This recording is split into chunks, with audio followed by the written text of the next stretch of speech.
Good evening, dear brothers. I'm very happy to be back with you, discussing or perhaps going through the letters received from the Masters of the Wisdom to Mr. Sinnett and Mr. Evo Hume. In all of us, perhaps there is the presence of Mr. A.P. Sinnett and maybe rarely Evo Hume also. So we'll consider letter number 19, letter number 113, and letter 127 today, quickly. So Mr. A.P. Sinnett, we're referring to letter number 19 now. Mr. A.P. Sinnett mentions there were two notes which were in the nature of marginal notes. What exactly marginal notes means? We understand some sort of a notation which is there in the space available on the page, but it looks like these notes were appended to the proofs which were sent to Master KH. So of the two notes, the first note consisted of few lines of poetry, and the second note was a textual note. So these are the two notes which are there. Of course, the letter was received as given by the Reader's Guide to Mahatma letters sent to Mr. A.P. Sinnett, edited by George G. Linton and Virginia Hanson. So these letters were actually received by Mr. Sinnett on August 12, 1882. At that time, the founders of the Theosophical Society were in Bombay. Both Mr. Sinnett and Mr. Hume were in Simla. How the letter got transmitted to A.P. Sinnett is not clear, says the guide. Maybe it was Jwalakul, given as abbreviation DK, who was the intermediary to see that the letter reached Mr. Sinnett. It is said the letter was written with blue pencil. The letters, the alphabets, bore a grained appearance. It was peculiar, says the guide. It is talked about in many other letters also that this grained appearance of alphabets were there on the letters, on the letters received by Sinnett. For example, if a paper is put on a coarse cloth-bound book and effort is made to write, the letters will bear a grained appearance. So it is something like that. Mr. Sinnett wrote two letters on the subject of theosophy and sent them to Mr. Sainton Moses at London. The article on theosophy, or the two letters which were actually an article on theosophy, were to appear in one of the spiritualist magazines published from London. Proofs of these letters received from the publisher by Mr. Sinnett were sent to Master KH, perhaps for vetting. And before the replies came from Master KH, Mr. A.P. Sinnett had sent the proofs back to the publisher. This is what the note says. The lines of poetry which are there in the first note, the origin or the name of the particular poetry is not known, but later on it is understood as someone who wrote the book or wrote the poem. The lines of poetry suggest the meaning as under. The following lines or statements are true and affirmed. That is the first line. And it is said that there is no curtain which will come in the way of the adepts knowing all about the spheres, meaning areas or facts of heaven. Elysian, the word Elysian used E-L-Y-S-I-A-N. That word means heavenly, divine, and creative. So adepts also see not only the heaven, but also see the physical remnants of a person who is dead, which is called a shell, S-H-E-L-L. And we have this reference of shell in the textbook of Theosophy by C.W.L. also. In that shell, traces of the earthly living of the person are visible to adepts. So undesirable qualities like pride, hatred, and lust present in man while living a physical life, Master says, or the poet says, will not enable his spirit to see the beauty of heaven.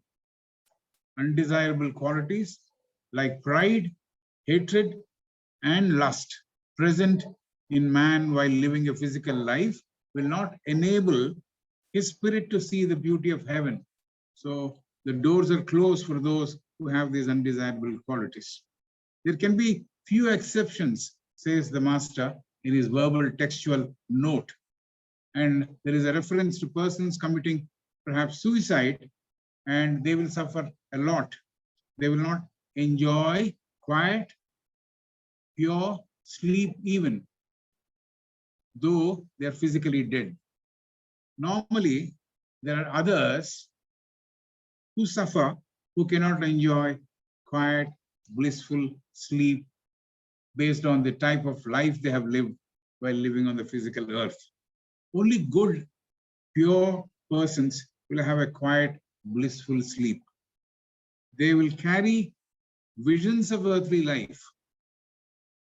They are yet to step into higher field of consciousness or devachanic consciousness. Those who died, who are not good or bad, will sleep like a log of wood, will have dreamless sleep, meaning they'll not be able to realize anything in that plane. Those who are wicked will suffer in proportion to what they have caused pain to others while living. Those who are wicked will suffer in proportion to what they have caused pain to others while living on the earth. They have to suffer for what they have done. They have to suffer what they have done while in physical, and this suffering and pain will last for years. They will have to pay for their evil acts. So there is a reference to inferno, I-N-F-E-R-N-O, inferno, as written by in the poem by Dante Alighieri. He's an Italian poet, Dante Alighieri.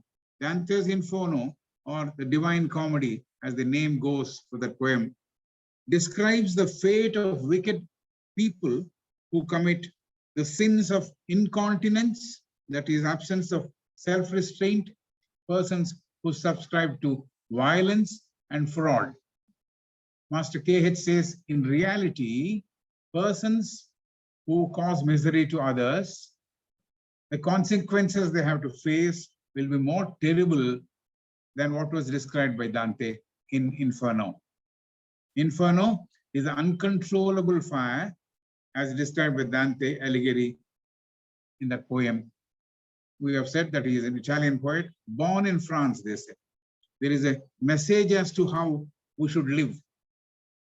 Live life and face the destiny or karma, and not to exit from the world forcefully, that is, perhaps ending life through a suicide or something like that.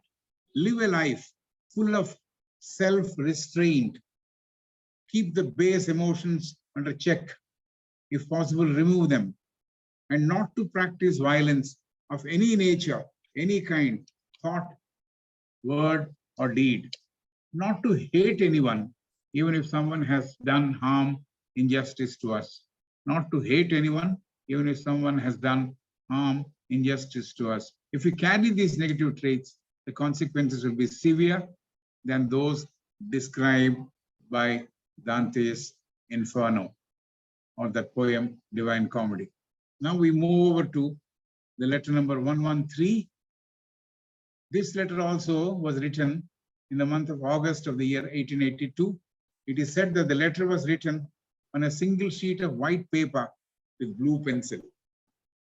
Letters wore a peculiar grained effect. Letters bore a peculiar grained effect, which we described in the previous letter. At the time of this letter, at the time of receiving this letter by A.P. Sinnett and A.O. Hume were in Simla.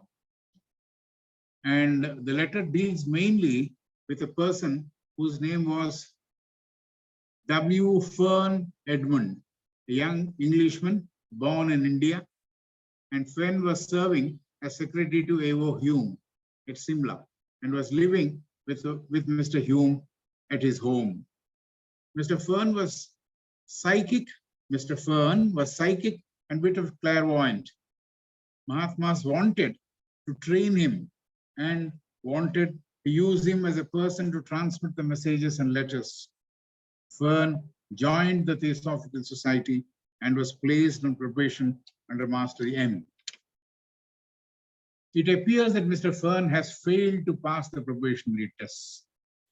Master KH says to APS that he, that is KH, is troubling AP Senate by entrusting APS with his personal work, meaning with Master's work.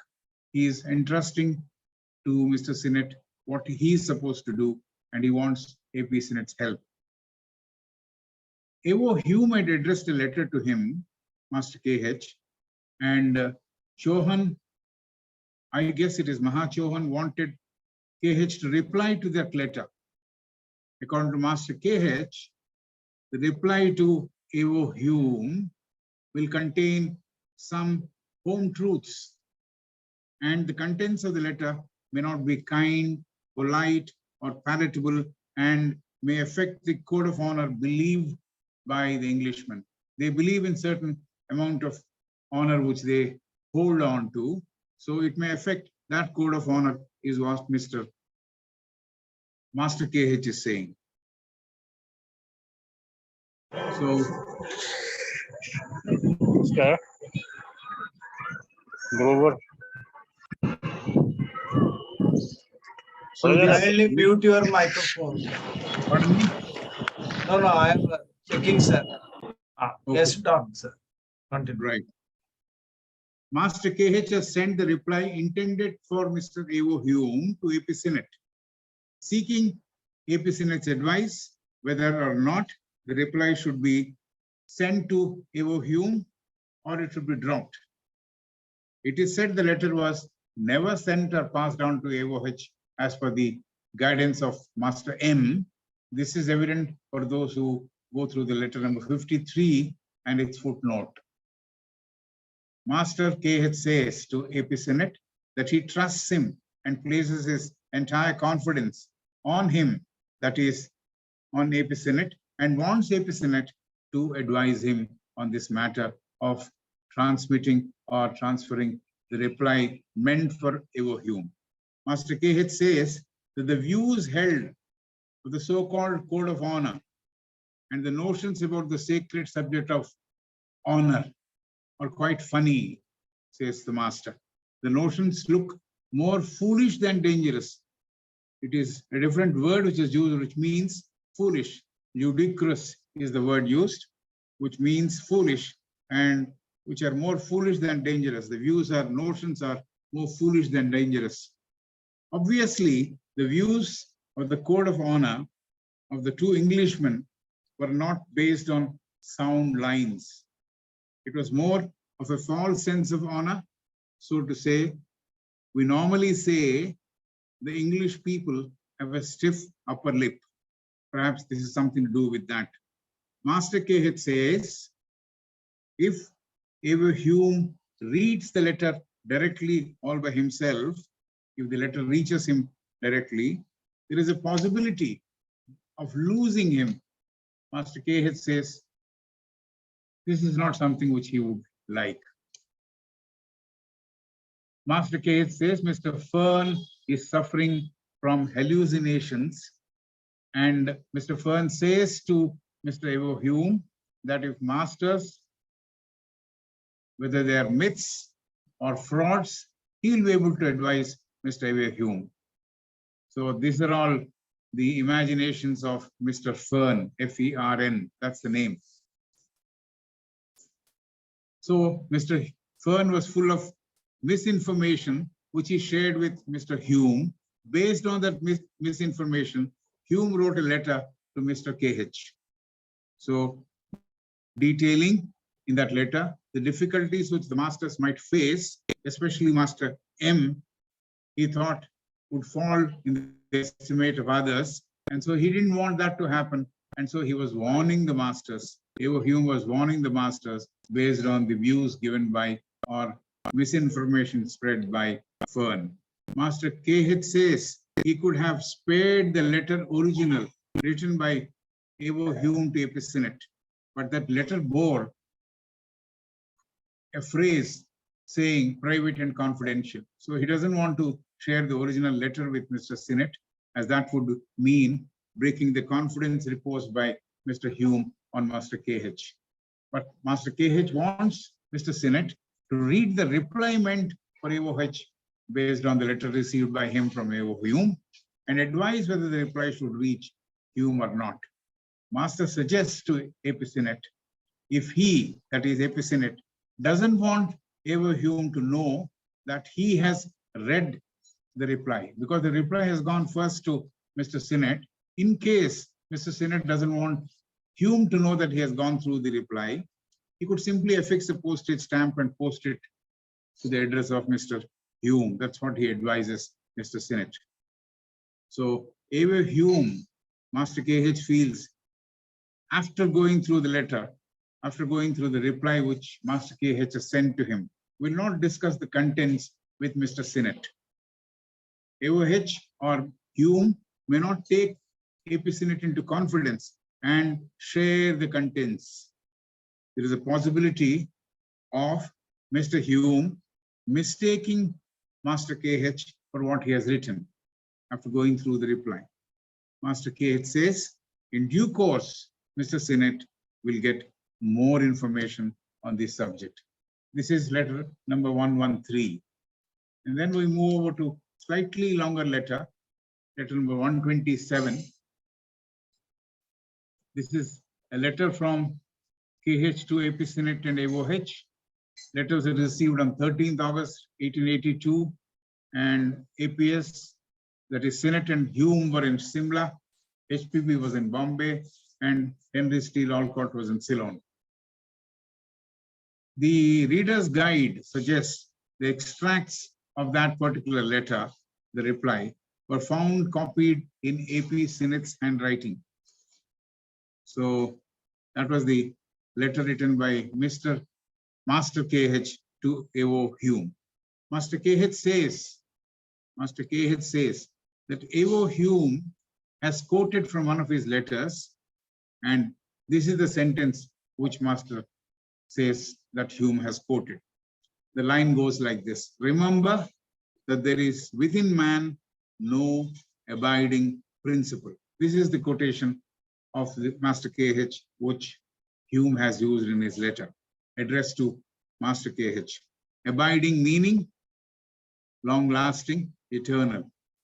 Evo Hume, after the above line, as quoted above, raised the question, what about the sixth and the seventh principles? This is the question Evo Hume raised to Master. Master replies, neither Atma nor Buddhi were within man. Master replies, neither Atma nor Buddhi were within man. These principles are not physical. These principles are not physical. They are metaphysical.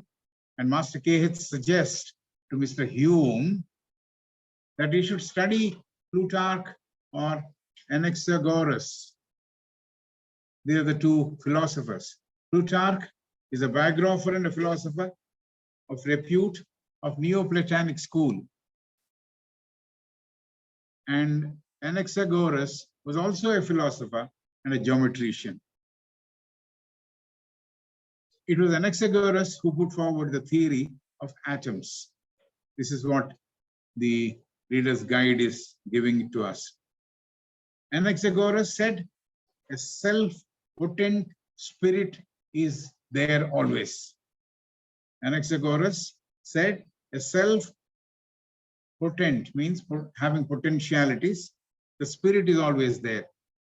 Nous, N-O-U-S, that is the usual common sense, can experience noumena. The usual common sense, which is called nous, nous, that can experience noumena.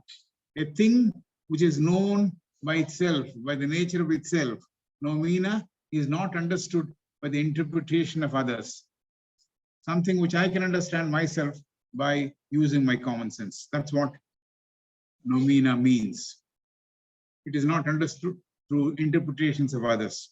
Plutarch, on the other hand, quoted and used the authority which he derived from Plato and Pythagoras, and said, demonium, meaning evil spirits, demonium, meaning evil spirits, lived without a body. Plutarch said something which was very fundamental. He said, common sense is required to understand noumena. And Plutarch quoted, saying, quoting the authority of Plato and Pythagoras, he said demonium, meaning evil spirit, lived without a body. So they were all the time hovering around the head of man and overshadowed man. This is what Plutarch said. Only ill-informed people will think that spirit is within the body. Only ill-informed people will think that spirit is within the body. So spirit is not in the body, is what the statement made by Plutarch. Master KH quotes Buddha and says that one has to get rid of all that exists which is of impermanent nature. Master KH quotes Buddha, Lord Buddha, and says that one has to get rid of all that exists which is of impermanent nature, which is within one's body. Skandha, as it is said. Buddha says that one has to get rid of all that exists which is of impermanent nature, which is within one's body, or deha. Only permanent nature to remain, and there is actually only permanent that is in existence. He says this, there is only permanent that is in existence, and only permanent nature should remain. Permanent never merges with impermanence. Permanent never merges with impermanence. Both are one, though, finally meaning that there is one thing which is real and permanent, and that has permanence written all over. And when all outward appearances are gone and disappear, when all outward appearances, meaning the physical attributes, are gone and disappear, one is left with that one principle which exists.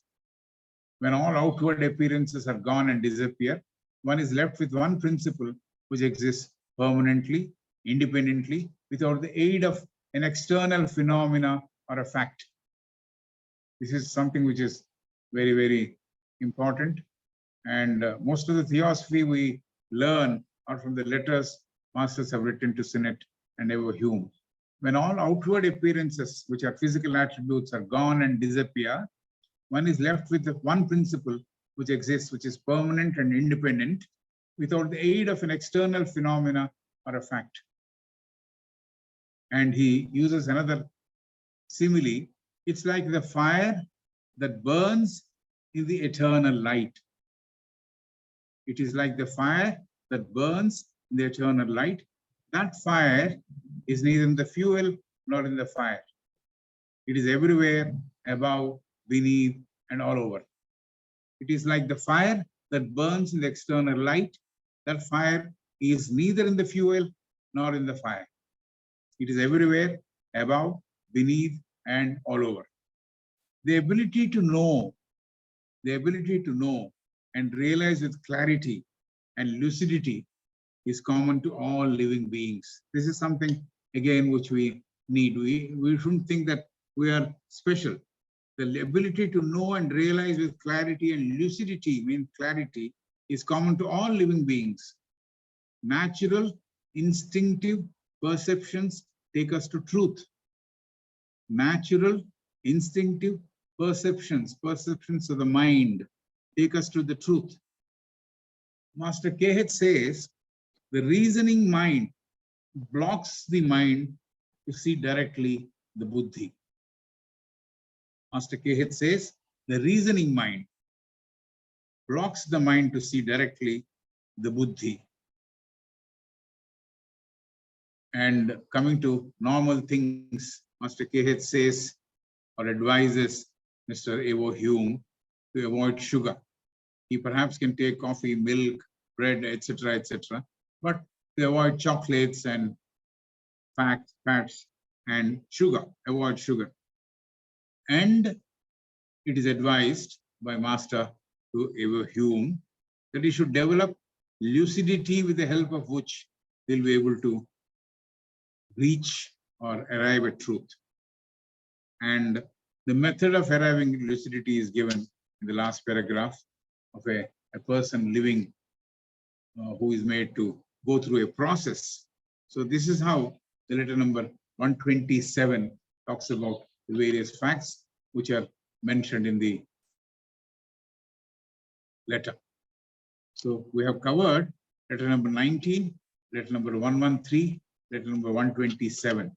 Maybe I have summarized it in such a way that the major points are covered and smaller details perhaps are omitted as far as letter number 127 is concerned. And letter number 19 definitely talks about what we need to develop in our life. We don't have to practice at all violence or have that mind which can scheme and things like that, and fraudulent things which it can execute. And we need to take care of how we should live a life without pride, without hatred, without lust, without those negative traits. So 113 talks about we should not be like Fern, like Mr. Fern, have hallucinations and think that is truth, and advise people based on what we think is truth. It is better to remain quiet and allow everybody else to reach truth on their own space, at their own pace.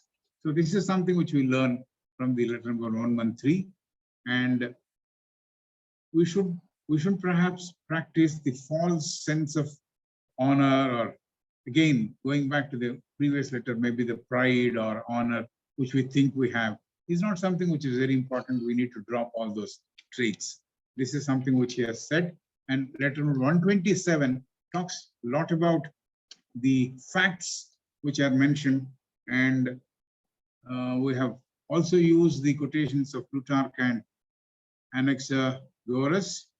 And the best truth which you have arrived at, or which you have understood, is the ability to know and realize with clarity and lucidity is common to all living beings. So everybody is capable of arriving at truth. Natural, instinctive perceptions take us to truth.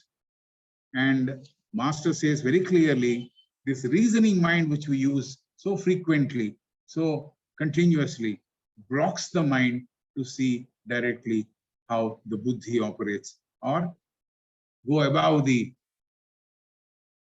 higher mind and reach the gates of the buddhi. So this is what it is. And I now hand over the mic to Mr. Pradeep Mahapatra. Thank you, sir. Very interesting 3 letters Krishna sir narrated to us. Now I invite Sister Minakhi to retranslate in Hindi. Minakhi ji. नमस्ते, thank you brother Krishna ji. आज हम letter number 71, 72 और 73 ले रहे chronological number. Chronological letter number 71, यह पत्र master के AP senate को लिखते हैं। सीनेट का एक कथन कि मृत्यु के बाद के जीवन के बारे में तथ्य सिद्ध पुरुष उतना ही जानते हैं और उनके द्वारा उतने ही आत्मविश्वास के साथ पुष्टि की जाती है जितनी खगोल शास्त्रियों द्वारा ग्रहों के गति की पुष्टि की जाती है कि वे क्या है।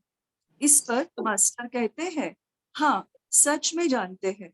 और जैसे कि सिद्ध पुरुषों द्वारा विश्वास पूर्वक पुष्टि की जाती है, जिनसे कोई भी आवरण या पर्दा स्वर्गीय जगत या दिव्य जगत को छुपाता नहीं, न ही ये अर्ध पारदर्शी अभागे शील्स। आत्मा की दिव्य दृष्टि को जो दृष्टिहीन करता है, वह केवल गर्व और नफरत और तृष्णा है। सीनेट का कथन कि कभी कभी, हालांकि कदाचित ही, दुर्घटना के शिकार और आत्महत्या करने वाले माध्यमों के माध्यम से हमसे संवाद संपर्क कर सकते हैं। इस पर मास्टर कहते हैं, मेरे मित्र, यह अपवाद रूप में होता है। आत्महत्या वाले संपर्क कर सकते हैं और आमतौर पर यह करते हैं, लेकिन बाकियों के साथ ऐसा नहीं है। जो अच्छे और शुद्ध पवित्र है, वे पृथ्वी जीवन के सुखद दृश्य से भरी हुई शांत आनंदमयी नींद लेते हैं, और उस जीवन के परे उनके होने की उन्हें कोई चेतना नहीं है।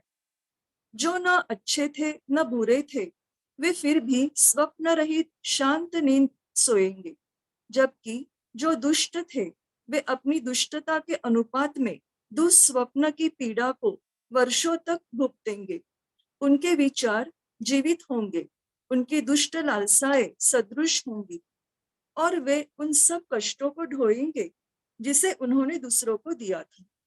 यदि वास्तविकता और तथ्य का वर्णन किया जाए, तो इससे कहीं अधिक भयानक नरक उत्पन्न होगा, जिसकी कल्पना दांते ने भी नहीं की थी। अगला पत्र है क्रोनोलॉजिकल लेटर नंबर 72। यह पत्र मास्टर के एपी सीनेट और एओ ह्यूम को लिखते हैं।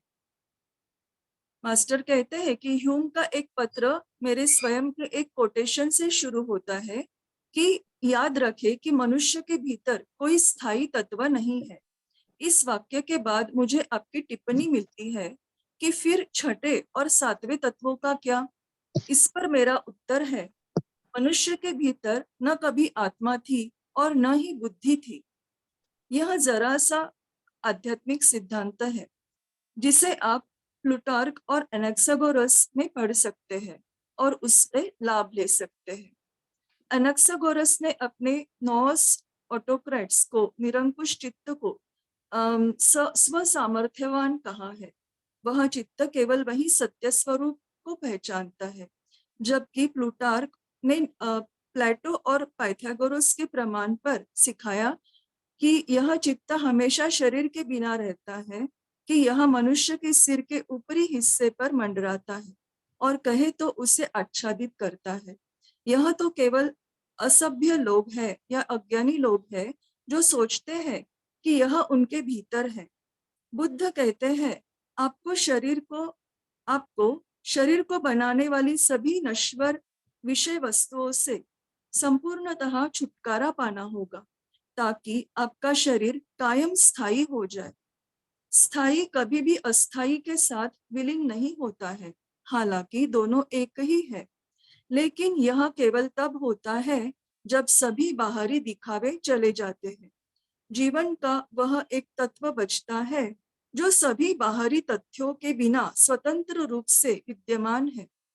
जब ईंधन खर्च हो जाता है और लौ बुझ जाती है, तब यह वह अग्नि है जो असीम अनंत प्रकाश में जलती है, क्योंकि वह अग्नि न तो ज्वाला में है और न ही ईंधन में है और न ही दोनों में से किसी के भीतर है, बल्कि ऊपर, नीचे और सर्वत्र व्याप्त है।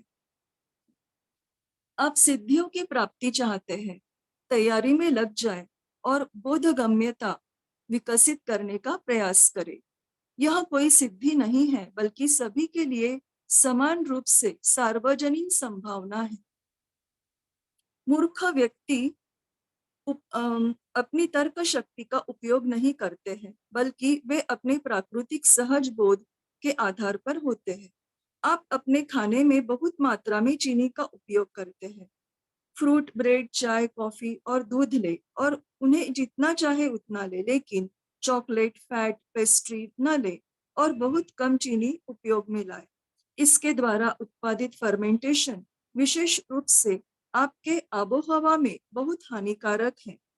हमारे चेलाओं में बोधगम्यता विकसित करने के लिए उपयोग में लाई जाने वाली विधियां आप आसानी से उपयोग में ला सकते हैं। अगला पत्र है क्रोनोलॉजिकल लेटर नंबर 73, जो मास्टर के एच.ए.पी. सिनेट को लिखते हैं।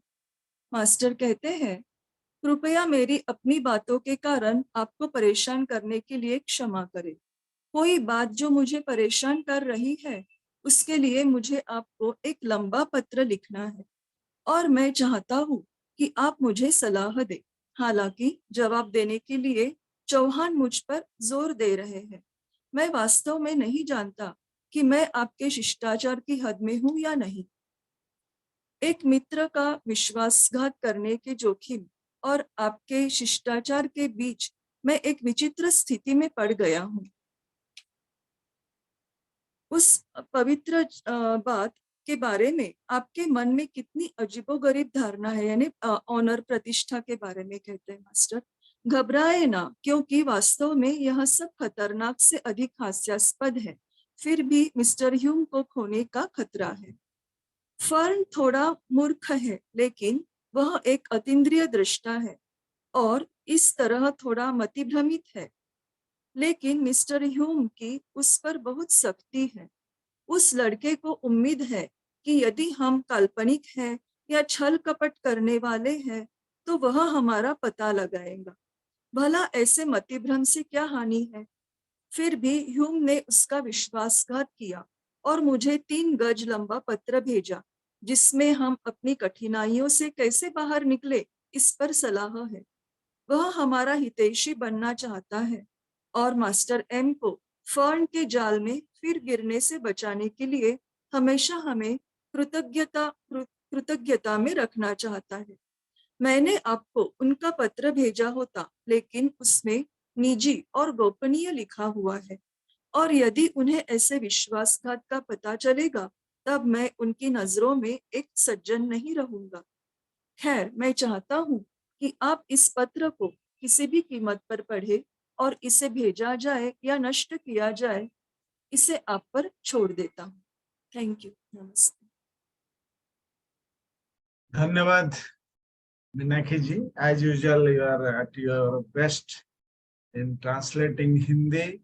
Now I inviting members who have joined this online platform to question. There are many important points, particularly in chronological letter number 72, 71, as well as 73. Particularly those who have books of old books, Mahatma letter 127, Mahatma mentioned many things for us to ponder over, to discuss. So I request the members who are joined in this online platform, they can question or seek clarification over these points, that we don't have any rules, and Mahatma clarified that 6th and 7th principles are not within us. Anyone like want to ask question, like new members, some serious student, I marked like Sanat Kumarji from Ujjain, then as usual Sheetalji and Madhavji, Madhavi and Sarma from Ujjain. They can ask any questions they like. All are welcome to ask question or any clarification there.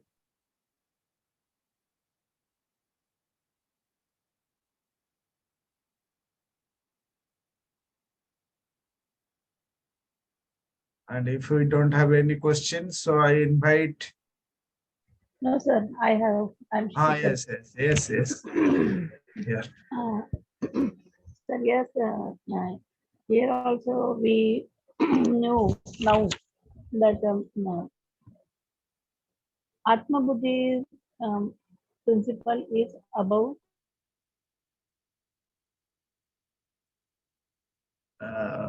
Shitalji, kindly repeat the questions. Yes, sir. Ah. Just a moment, sir. Somebody, You ask Atma Buddhi where it is, if it is not within us. छोटू जी थोड़ा सा बाद में बात करेंगे हम. Okay. हाँ sir, yes. Sorry, sir. Somebody is calling, so is disturbance. But in our we means from the childhood we knowing that there is a Angushtamatra Atma in the heart. And Sri Krishna might be knowing this term Angushtamatra, and अंगूठे जितना आत्मा हृदय स्थित रहता है. तो वो क्या है? और बीच में ही महात्मा लेटर्स में से ही पता चला कि हायर मनस ये हम लोगों का अभी का आत्मा है. तो ये फिर से क्लैरिफिकेशंस मैं चाहूंगी sir. Sir, Krishna sir, can you please open your video so that... Yeah, can you put that in English for me? Because Sir, her question is, right, sir, right. Her question is, as of till now, we are aware that Atma just like a thumb within our heart. Now it in Mahatma letter mentioned the seventh principle, the Atmic principle and Buddhi, it is not in our body. Kindly throw some light or simply explain it so that she can understand. yes, sir.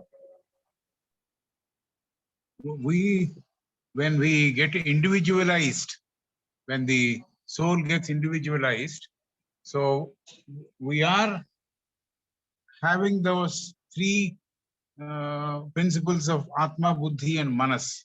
But what we can approach or what we can perhaps make use of is the Manas principle. And we normally use the reasoning mind as it was said in the letter. So we keep discussing or keep dividing or keep comparing, and that's the reasoning mind. So beyond the reasoning mind, we have the unification mind, which unites everything, the mind which unites everything, where you can perhaps see the unity which is there in all existence. That is the higher mind. So if one learns to live with the aid of that higher mind, or spends more time in the higher mind through his meditation or through his method in which he would stay more time in the higher mind, and it is said a small spike will appear and he would be able to get into the sixth plane, which is the faculty of Buddhi. Sixth plane, which is the faculty of Buddhi. And Atma has no vehicle of its own. Atma has no vehicle of its own. So if we can reach the Buddhic plane and Buddhi Prachodhanam, as people call it, if that happens, perhaps yes, we also get to know what is Atmic principle. The description, which is perhaps given in the Bhagavad Gita or some such place where there is something like, a grain, rice grain like, which is there, and the top of a rice grain like is there within us, and maybe Angushtamatra, as you said, which is there in our body. It is all a way in which it is explained to say that man is divine. Man is divine. Man is capable of arriving at the divinity, provided he knows how to transcend the manasik or the fifth principle and reaches the higher mind, and beyond the higher mind lies the Buddhic plane. And when you reach the Buddhic plane, because Atma hasn't got a vehicle of its own, maybe Buddhi Prachodhanam, illumination or Nirvana, as they call it in Buddhism, if that happens, I think we are there with the Buddhic principle, and then the Atma also is perhaps then accessible. But then we are stuck at the lower mental level. We have to go beyond the lower mental level and reach for that unity. And that unity, or the mind which is expansive, which is not having any barriers, if that is the place which we reach and we continue to stay there during our life, meaning that one could perhaps stay in the higher mental state right through, even though he's living normally, then perhaps there is a spike which will appear and you may reach the illumination, you may get the illumination. That's the illumination which people are working for, our sages are working for, or a lot of sadhakas are working for. Thank you, sir. Thank you. So nicely explained. Yes. Means even if we know, we again listening something, get some better and not ideas but perceptions. Thank you, sir. Sitalji, Yes. any further question you like to ask, No, or sir. you just explain? Okay. Yeah. No, sir. Thank you. Okay, thank you. There are many interesting points as there are still time. In letter number, Mahatma letter number 19, chronological 71. Here, Mahatma and brother N.C. Krishna explained that adept, they can see everything. No curtains hide the sphere of elation, heavenly divine creative force. So this is very important point. So Mahatma, before Mahatma, everything is visible to them, nothing to be hidden. Then another interesting that fire is neither in the flame nor in the fuel, it is nor yet inside either of the two, but above, beneath and everywhere. And Mahatma kindly see how in the process of at more than 100, say about 40 years, at that time, Mahatma told in the form of advice, don't take much sugar. Among us who are taking sugar, Yes, so yes. don't sugar. You can take many fruits, bread, tea, coffee, and milk. Use them freely as you would like to, but no chocolate. You see, at that time, fat, pastry, and very little sugar. So these are the very good, interesting advices they have given. One thing I would like to say, add, which is not there, which is in my notes. See, Master can see the way we think, whether we are selfish, we are not selfish, we're working for others, whether they're altruistic, they'll be able to see. And these people who are selfish may not be considered for the next role which they have to play. Maybe like, they will become the people who would bring in the sixth root race and things like that. They will not be taken as volunteers. People who are selfless, people who are altruistic. So masters can see from wherever they are without any curtains, anything and everything, which is perhaps something which we have to. So if we know Master is watching over us, we'll be all the more careful to see that we are always thinking in terms of the welfare of others. Yes, sir. So as there is no further question, I request Mithalinji to sing the closing prayer.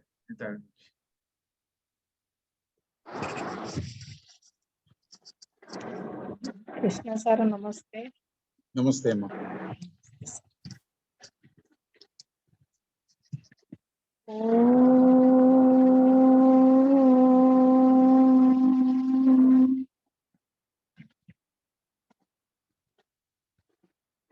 Asatoma satkamaya, tamasoma jyotirkamaya, mrityurmang amrutam gamaya, sarve bhavantu sukhinah, sarve santu niramaya, sarve bhadrani pasyantu.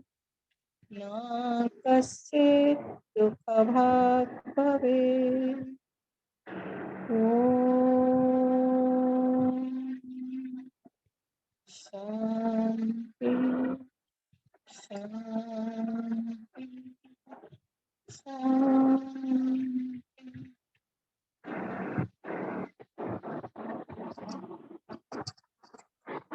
Thank you,